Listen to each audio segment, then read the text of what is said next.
Hey folks, MasakoX here, and it's that time of year again, the holiday special. This year, we are focusing on a story that is actually kind of relevant to Dragon Ball and Dragon Ball Z at the moment.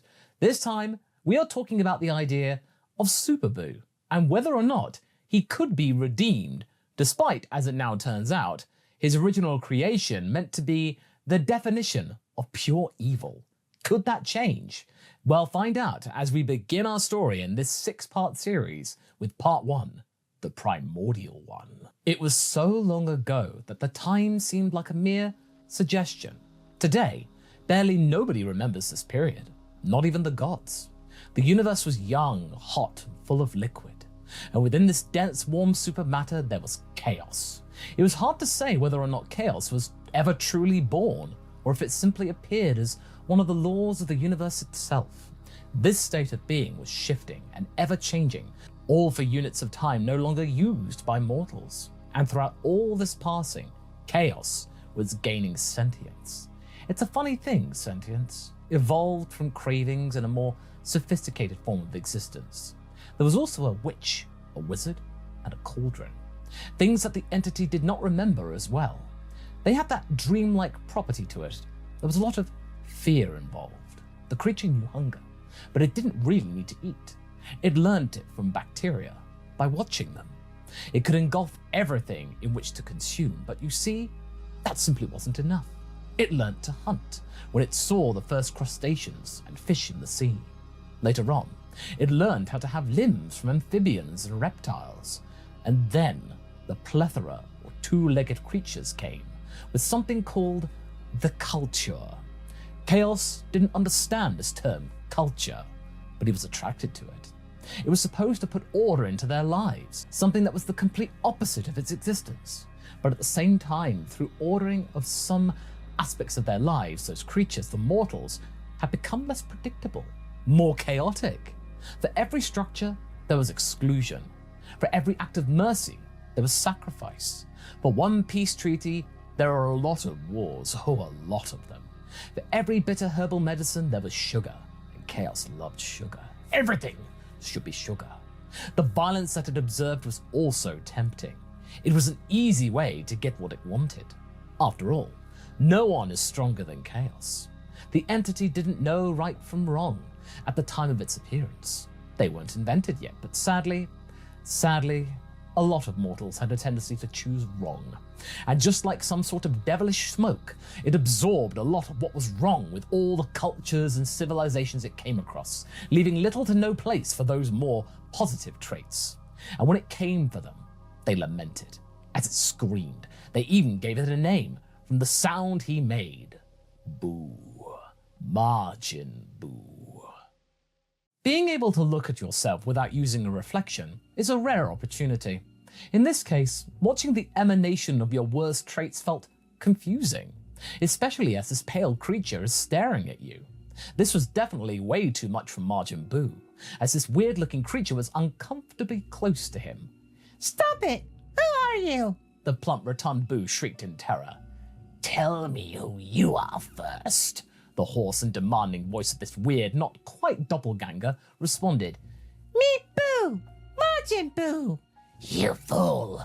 I'm Majin Buu, the intruder responded.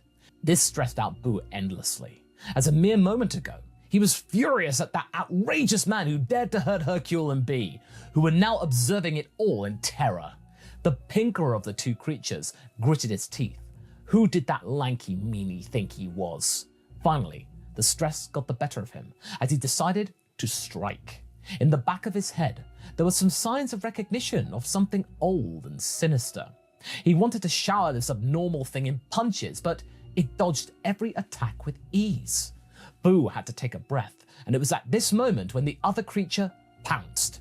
One deadly strike that had sent the rotund fighter flying. Next, the doppelganger had performed what Buu himself wanted to do mere seconds ago. A successful flurry of blows. Each one is lightning fast and pretty painful. Distance, yes, he needed distance. As he took a massive part of his enormous tum, he used his gooey flesh like a bowler to tether this opponent. Originally, it seemed to have worked, but this lanky, pale individual broke its bonds and absorbed it like a vacuum. Buu had to act quickly. Charge, charge, and attack. Key blast, why is it working? Angry and a bit terrified, Majin Buu decided to use drastic measures in a beam struggle that sadly ended in his opponent's victory. There was one more thing left to do.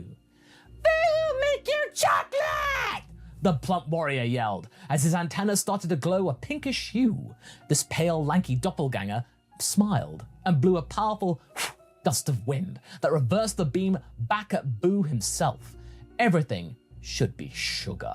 It was a weird sentiment to consume your own twin, but the true Majin Buu was kind of happy with how this all turned out. As he picked up the unusually large slab of chocolate, shaped like this fat, brainless fool, he bit into it quickly.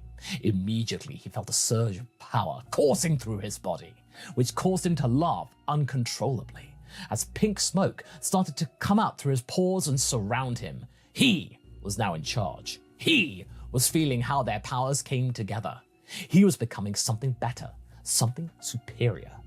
Once the smoke cleared, he was standing there, no longer fragmented, back together, his mind no longer dimmed by the stupid Kai's thoughts.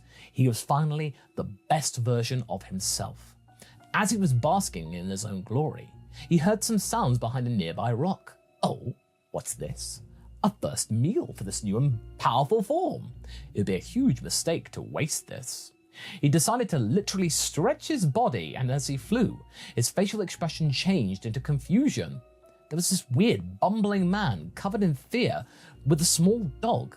He decided to float in the air to give him a good luck gesture. What threat does he pose? None at all, none at all.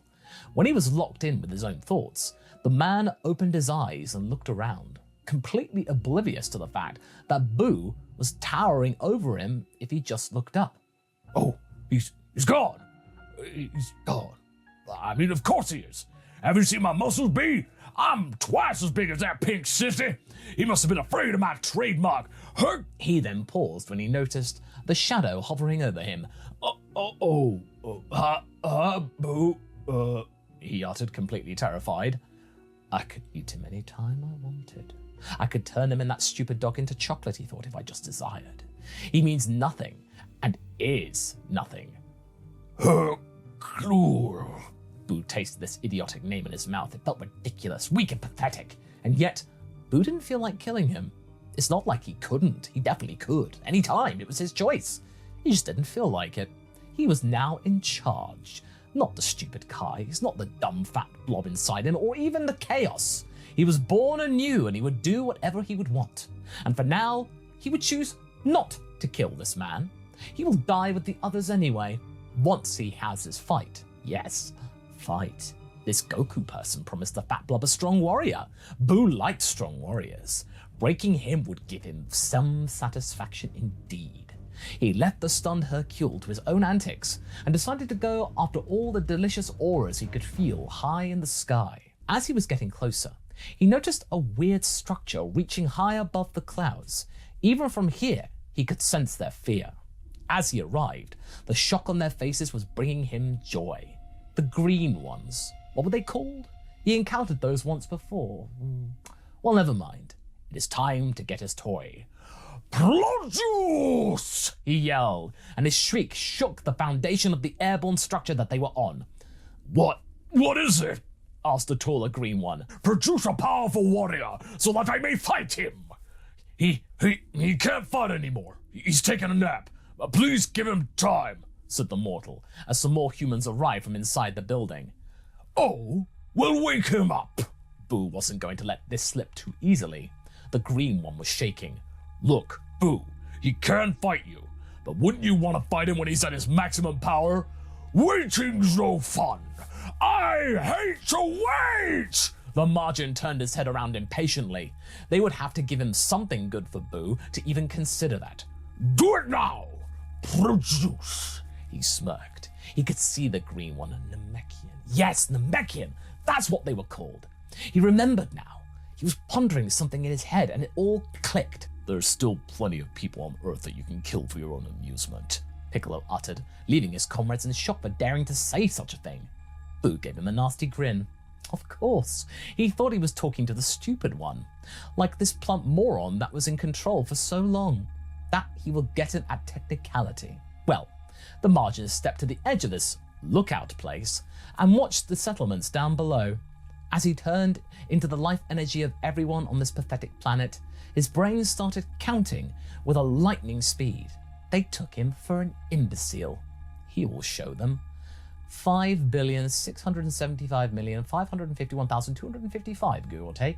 Calculate the position, and he smiled and turned his head to the Namekian as he raised his hand. Maybe he might miss one or two, but that wouldn't matter. Time to kill, he said calmly. And then he started to send blast after blast after blast, his love letter to this world. The Namekian and his friends were watching in horror as the pink projectile started to come out of Buu's palm and then shoot from every direction. Stay still, don't move, the green one uttered to his worthless comrades. After just a few minutes, the Namekian had fallen on his knees, utterly crushed by the weight of his own words. Buu had extinguished the energy blast and looked at him. Human extinction attack. What do you think? Now, where is the strong one? He asked, stretching his neck. His body was still untested, and he felt a deep urge to give it a test drive. Yes, he could be ready in 1 hour, if that's okay. Please, Buu. The Namekian started to sound rather pathetic and meek. Buu sighed and continued to stretch his neck. What's an hour? How long is an hour? He asked. The green one materialized a rather sizable hourglass and set it down before the Majin. When all the sand fills to the bottom, 1 hour will be up, he explained. No way, he snarled. He had enough of their games. Suddenly, one of the humans stepped out. Why not? What an hour? It's not a big deal, the dog-haired girl said with bravado. Unless you're scared. Is that it, Buu? Loudmouthed girl, you should die! He aimed a finger at her. Wait! That girl is the daughter of Hercule! The Namekian explained. Buu's hand then started to shake as his gaze moved toward her. Yes, the scent was similar. But that shouldn't matter, shouldn't it? 1 hour, she is asking. Hercule's daughter, not us, the green man was pleading. He could kill her here and now. She posed no threat. But you don't feel like it. Yes, he didn't feel like it. Yes, that's it. 1 hour. That's nothing for Buu. Fine. If Majin Buu will wait 1 hour, then I should kill you all, he said, crouching and looking at the grains of sand. It was almost hypnotic in a way. The pieces dropped slowly. He backtracked deep into his mind. He could do with a nap, honestly. And after all, none of them posed any threat. Now that he was in control, he had to think what he will do with all the freedom. There were many choices, all of them rather tempting. Why didn't he kill Hercule and the girl, though? They were going to die anyway. It was to make him maybe witness more and more destruction? Yes, that's it. That's it. Deep in his slumber, he felt the chaos moving deep within his body. He had its memories disjointed, shattered, screaming small creature that was devoid of any deeper thoughts. It terrified him on the most basic level. He remembered that they weren't always this way. Long before the wizard found them, it was observing mortals. They did it. They made him that way. They brought their own extinction. He was just a shortcut to their inevitable fates, and he will enjoy every moment of it. Those brief moments of excitement and happiness were what he lived for. He was always the discord of the universe, the wrong note in the harmony. It was as the existence itself shunned him. But the chaos was aimless. The chaos just did those things, unable to truly enjoy them. His fulfillment was very shallow. It needed a mind to steer it. Would consuming some of these humans improve his thought process? That was tempting. The smarter he would become, the more distant from chaos he would be. Because with the chaos behind the wheel, he couldn't truly be himself. He would be the prisoner to its urges. Everything should be sugar if he wishes it so. Back on Kami's lookout, the remaining Z-fighters were observing Majin Buu staring at the hourglass in terror. Everything could happen right now, and that meant a lot of terrifying things. They just witnessed this creature nearly wipe out the entire population of Earth in a few minutes. Who knows what else he was capable of? Their only hope was locked in the Room of Spirit and Time, waiting to be strong enough to take this monster down. Will Goten and Trunks succeed? What is going to change in this timeline? Because for them to survive, something has to. And that's where we're going to be leaving things for right now.